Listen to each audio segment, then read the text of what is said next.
What is my experience with the local homeless population in the LC Valley? Um, it is far more pronounced than I had any picture of there. What I have found is the people that we work with, their options are usually either sleeping on the streets or sleeping at a home that is not safe at all.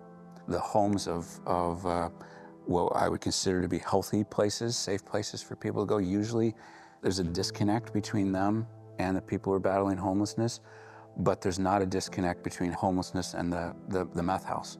One of my teens, she wound up going to the resource center here in town, which was a wonderful blessing to her. Their limitations are, though, at age 18, they're done, because you can't have people over the age of 18 staying with minors. So she's looking at me saying, what am I supposed to do? And I said, I don't know, but we'll figure it out. So to tell you what, we got a couch at the church. It's safe, it's warm, and I assumed that we would find a solution for her in a couple of weeks, a week or two. It took us 6 months. It took 6 months, and she slept on our couch for 6 months. You know, it was safer than sleeping in a car.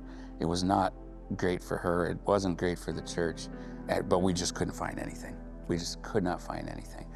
Homelessness is not something that you just get over once you get a job. You know, it's like first of all, there's a lot of obstacles sometimes to getting employment, and then once you have it, it's just such a complex thing. You can't get homeless dealt with in a weekend. And with your guys' model of like, we're gonna walk with you for months and years if necessary, I'm really impressed with that. I really think that's the only viable way for most people to get out of it there. So we love what you're doing there. And then Jeremy Stevens, we love that guy. Just absolutely love him. I've known this guy for a while, and he's the real deal. And what a heart he has. Yeah, absolutely love him. See him or not, the homeless people are already here. They're already in Lewis, and you just haven't happened to see them.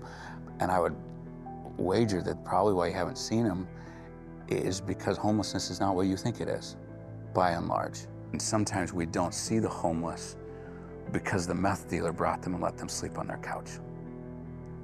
Like that's why we don't see the homeless. And UGM's coming in with this like, hey, we have a place that's safe, it's warm, nobody's gonna get hurt here, they're gonna be fed, and we're going to invite them and walk alongside with them and equip them to find a different path for themselves and for their family. I got my first ministry kind of volunteer role in 1989. I was in 7th grade.